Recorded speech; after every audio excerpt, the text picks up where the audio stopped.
Eunice, ¿cómo estás? Buen día.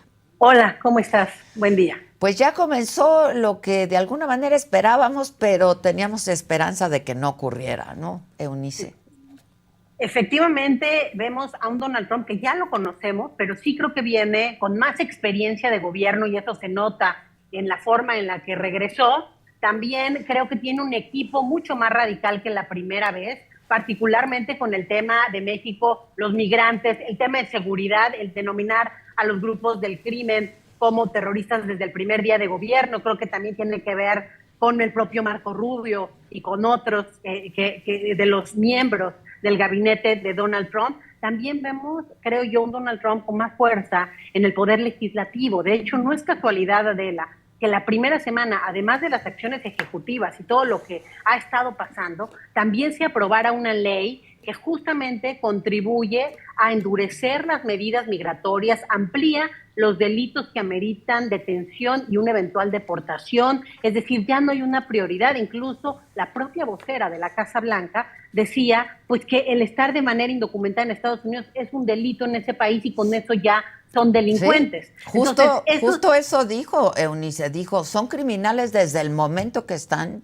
de manera ilegal en nuestro país, ya están cometiendo un crimen y por lo tanto son criminales. efectivamente, entonces eso lo que nos muestra Adela es que la prioridad son todos, o sea, no es aquel que cometió graves, no es no es aquel que cometió un crimen, aquellos que tengan ya algún récord, no que hoy todos pueden ser prioridad ante este gobierno de Donald Trump. Y también algo muy importante, esta ley Rindley permite a las fiscalías locales demandar eventualmente a la Fiscalía Federal si es que ellos sienten que no están haciendo su tarea en materia migratoria como Trump lo está mandando. También otra cosa que preocupa, pues es la participación de autoridades locales que estamos viendo, por ejemplo, en el caso de Texas.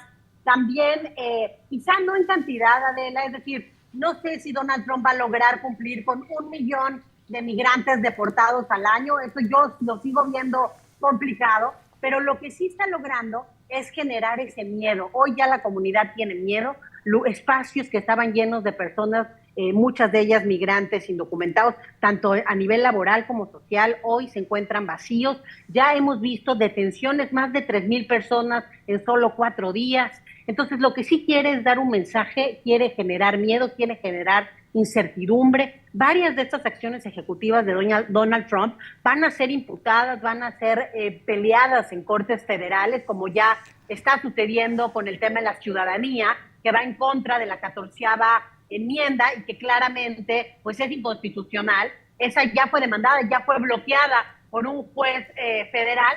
Sin embargo, pues vamos a seguir viendo estos ejemplos de detenciones en lugares que antes no se acostumbraba.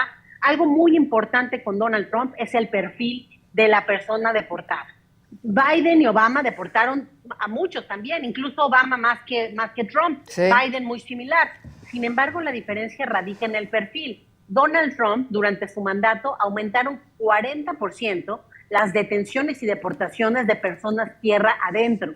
¿Qué significa esto? Que no solamente es aquellos que cruzan la frontera que los detienen y regresan, sino que él sí se dedicó a irlos a detener a sus casas, a sus lugares de trabajo, a las iglesias mismas. Ya vimos detenciones en iglesias en estos días. Entonces, eso es lo que cambia, pues es que a la hora de regresar a México, y nosotros recibimos a muchos de estos deportados, es más compleja su reinserción y su reintegración, porque es gente que llevaba 30, 40 años viviendo allá, Allá, que su claro. familia y sus redes están allá, y que cuando llegan aquí realmente se deprimen mucho y no saben bien ni por dónde recomenzar. Entonces, eso es una de las cosas más graves de Donald Trump y que creo que vamos a volver a ver. Y finalmente, el tema del discurso. A mí sí me preocupa mucho este discurso de odio, estas redes sociales que además hoy tiene pues mucho poder en ellas, que además el mismo Mark Zuckerberg quitó los filtros que había para evitar fake news en Facebook con un pretexto de libertad de expresión.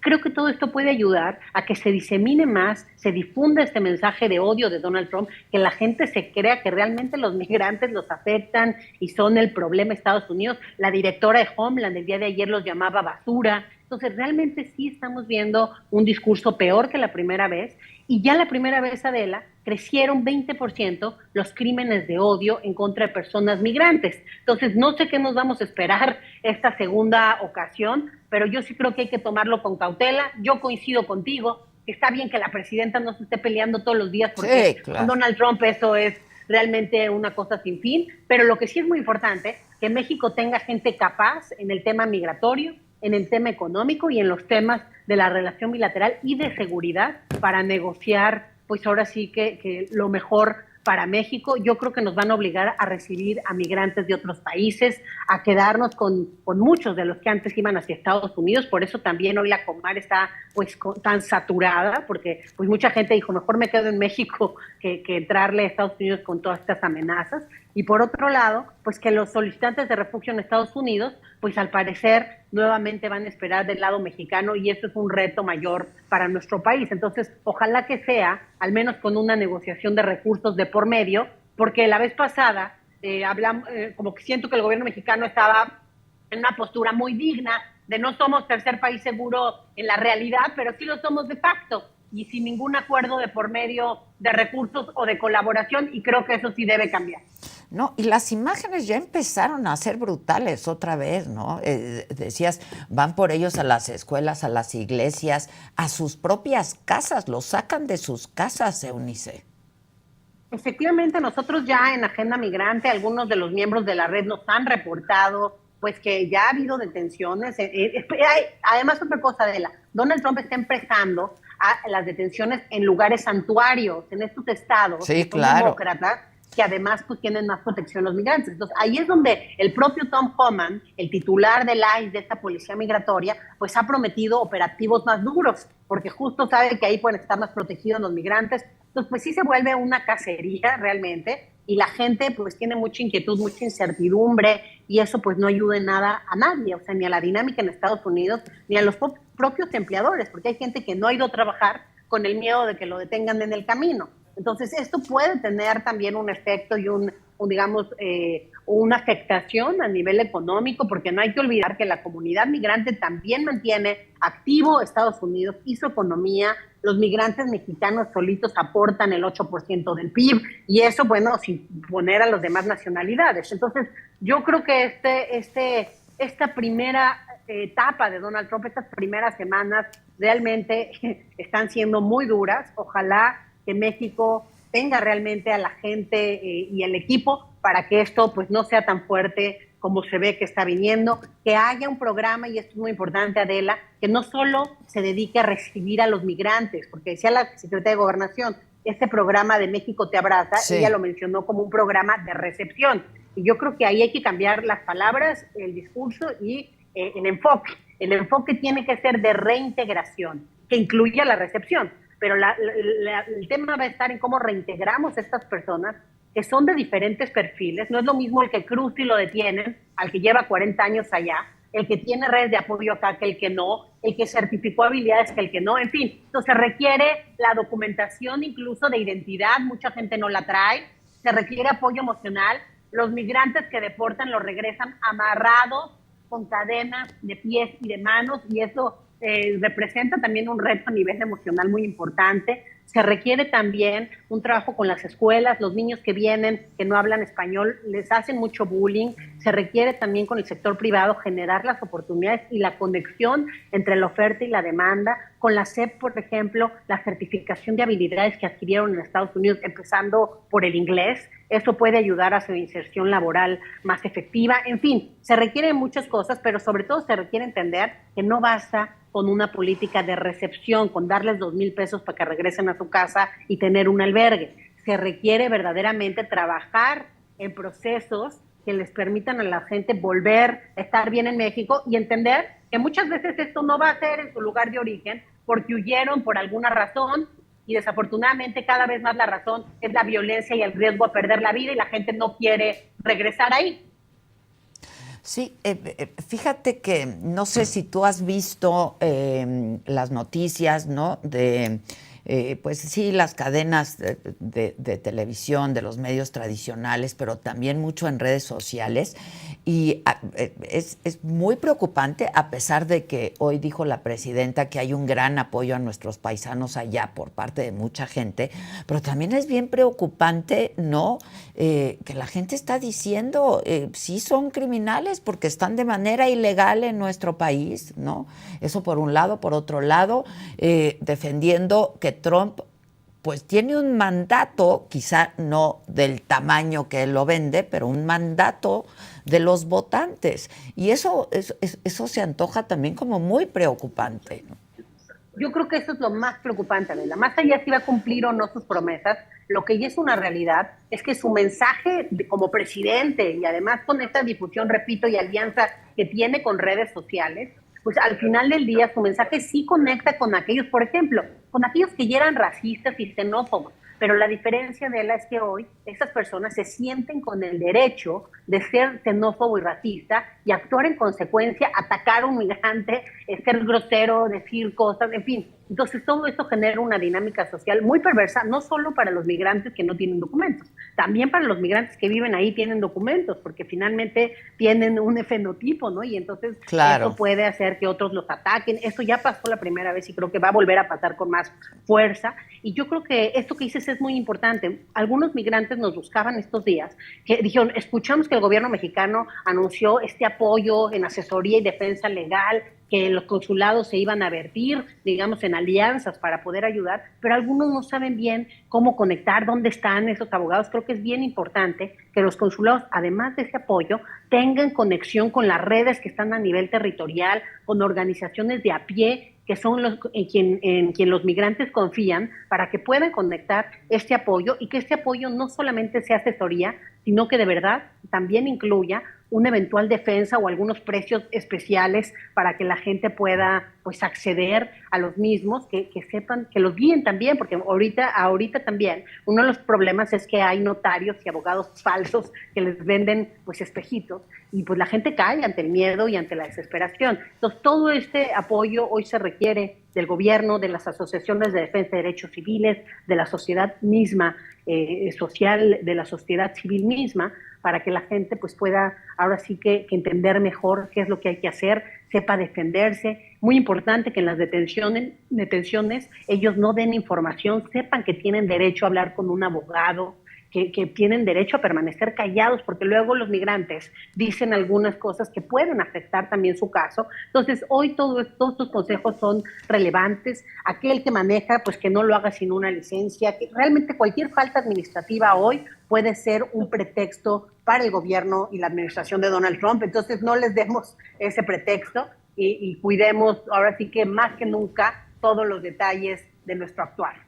Sí, te voy a retener un poquito más y voy a pedirte que te quedes un poco más de tiempo con nosotros, porque si alguien sabe y de primera mano todas estas historias, Eunice, pues eres tú. La Comisión Mexicana de Ayuda a Refugiados, yo decía, está completamente rebasada. No tiene el mismo presupuesto siquiera que el año pasado, cuando ahora pues va a necesitar de más manos, por decirlo de alguna manera, ¿no? Luego, no hay una dirección propiamente en la Comar, y eso tú lo has criticado mucho, Eunice. ¿Qué se puede hacer? Mira, yo creo que la Comar no tiene presupuesto adecuado desde hace mucho tiempo, pero ahora se vuelve todavía más preocupante. Es decir, es las Naciones Unidas a través del ACNUR que ha ayudado mucho a que la Comar medio vaya saliendo. Hay algunos funcionarios que le echan muchas ganas en esa dependencia, pero desafortunadamente no solamente bastan las ganas, se requieren recursos, se requiere mayor apoyo, como tú decías. Un problema es que muchas veces estas oficinas cierran bien temprano, entonces no va acorde con la realidad de lo que está sucediendo. No hay oficinas en todos lados, solo en algunos estados del país, en pocos del país. También, como bien dices, el tema de que no haya un titular, a mí, pues la verdad sí me sorprende, porque estamos en una coyuntura muy, muy particular, y no solamente que no haya un titular, tiene que haber un titular que realmente cumpla con las cartas credenciales para esa labor, porque va a estar difícil. Y otra cosa importante, la primera vez que llegó Donald Trump al poder, si nosotros revisamos los números, antes de que llegara Donald Trump, México tenía, Adela, 7,000, 5,000 y 7,000 solicitudes de refugio. Realmente eran muy pocas. Pero a partir de que llega Donald Trump, por lo mismo que ahora, que la gente dice, no, mejor me quedo en México, o por diferentes situaciones, empiezan a incrementar las solicitudes. Primero 40,000, 50,000, 70,000, y llegamos hasta 120,000 en 2023. Sin embargo, el presupuesto pues, no ha cambiado mucho, aunque haya ese aumento en el requerimiento de solicitudes de refugio. 2024 bajó casi un 40%, porque mucha gente también pedía este refugio para transitar por México y llegar a Estados Unidos. Es decir, les daban una tarjeta de tránsito humanitario y con eso ellos pues, podían llegar de manera más fácil sin que los detuvieran a la frontera con Estados Unidos. Entonces había una buena parte, este 40%, de gente que no quería el refugio en México, pero pedía el refugio para transitar. Entonces, bueno, bajó un poquito, pero siguen siendo muchas las solicitudes y este año yo creo que van a volver a aumentar porque sí el pensamiento que nosotros estamos escuchando ya de muchos migrantes es mejor veo si me puedo quedar en México porque realmente sí están temiendo a lo que Donald Trump está haciendo, a los mensajes que está dando y yo creo que esa es también la intención de estos mensajes, de estos anuncios tan agresivos, de que la gente tenga miedo y no quiera ir. Sí, sin duda, sin duda. Ahora, esto de que México es, no, ya de hecho está siendo el tercer país seguro, Eunice, aunque no lo sea, ¿no? De manera Yo creo oficial, que digamos. es, esto, como bien lo dicen, o sea, y lo que yo te decía hace un rato, creo que debe haber una diferencia de cuando estuvo Andrés Manuel a Claudia, yo espero que la haya, en términos de que si vamos a recibir a migrantes que no son mexicanos, que los regresen a territorio. ¿Por qué los regresan? Porque Estados Unidos no tiene relación diplomática con muchos de los países de mayor expulsión en los últimos años, o con varios de ellos, Cuba, Venezuela, por ejemplo, Haití, entre otros. Entonces, el tema es que para Estados Unidos se le dificulta retornar a estas personas, por eso se le hace fácil dejarlos en México. Con el título 43, dejaron a personas de hasta 7 países en el nuestro.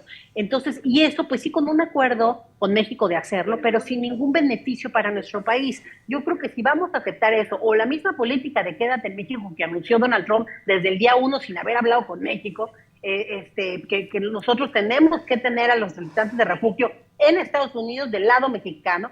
Yo creo que estas dos razones, o sea, la deportación de gente que no sea mexicana o el regreso de gente que no sea mexicana a nuestro territorio y la espera de solicitantes de refugio en Estados Unidos del lado mexicano requieren un acuerdo que mejor sí sea oficial y que tengamos recursos de Estados Unidos para llevar a cabo estas tareas, porque sí se requiere de tener una gestión migratoria para que esté de forma ordenada, segura, humana. Realmente esto sí satura las fronteras, es sobre todo la sociedad civil, los religiosos y los gobiernos locales quienes terminan encargándose de estos temas, pero si tienen un poco de recursos, creo que lo pueden hacer con más orden, si tienen un poco de colaboración también. Entonces, por eso me parece importante que el acuerdo no sea a cambio de nada. Entiendo que Estados Unidos puede presionar mucho, eso yo lo entiendo, no está fácil para el gobierno mexicano, pero sí creo que debemos tener acuerdos, sino a través de los mecanismos que existen, que es ese acuerdo bicentenario, que además el acuerdo bicentenario se formó también con Donald Trump. Entonces yo creo que a través de alguno de los acuerdos que haya recursos también para la frontera y para la gestión migratoria inteligente, humana y ordenada. Pues sí. Ahora, creo que genera un poco de esperanza, ¿no? Y un poco aclara el escenario, el que justo la portavoz de la Casa Blanca haya destacado que se están viendo niveles históricos de cooperación con México. Vamos, esto quiere decir de alguna manera que se está haciendo la chamba diplomática, ¿no? Yo creo que sí, y yo creo que también hay otros escenarios que en lo que dice la vocera de la Casa Blanca. Por ejemplo, uno muy importante creo que es el de seguridad. Y si alguien ha estado muy atento a estos mensajes de Donald Trump y queriendo mostrar que México tiene la capacidad de atender el tema, pues ha sido el secretario de Seguridad.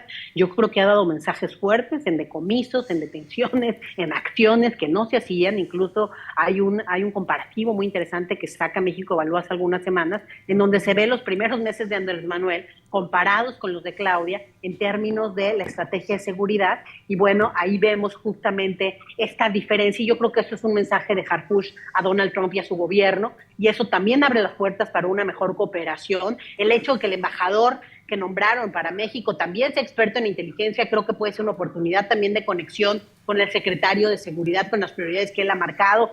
Y bueno, por supuesto también en los temas migratorios, seguramente ya hay una comunicación y ojalá que esto siga así y que se sigan haciendo las cosas con equipos operativos más que con escándalos mediáticos. Pues sí.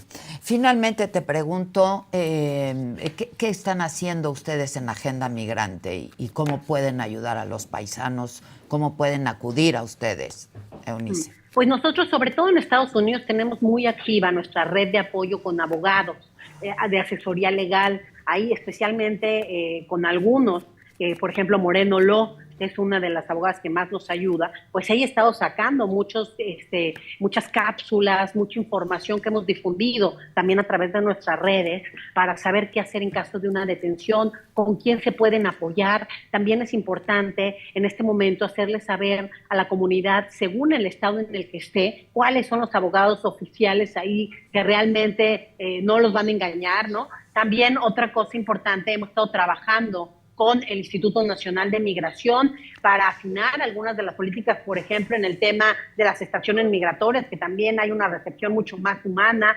también con el Consejo Coordinador Empresarial, con la Asociación de Bancos de México y con la OIM, la ACNUR, TEMSA y otros más, TEMP México. Hemos estado ya desde hace meses, Adela, preparando un modelo de reintegración económica, tanto para migrantes que no son mexicanos como para los que van a deportar, porque nos parece que la parte económica y productiva es una de las más importantes que se tiene que trabajar y la que puede generar más ciclos positivos, o sea, un ganar-ganar para todos.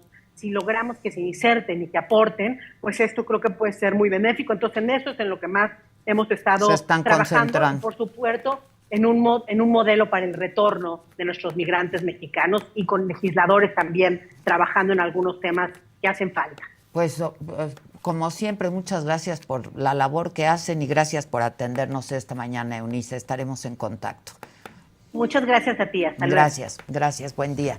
Bueno, y otro tema que está pues en tendencia en redes sociales, en fin, es que el día de ayer la exalcaldesa de la Cuauhtémoc, Sandra Cuevas, dirigente de la Organización Política por la Familia y la Seguridad de México, hizo un llamado el día de ayer, hizo un llamado a la unidad entre la oposición para derrotar a Morena. Así lo dijo con todas sus letras. El enemigo es Morena en las próximas elecciones del 2027.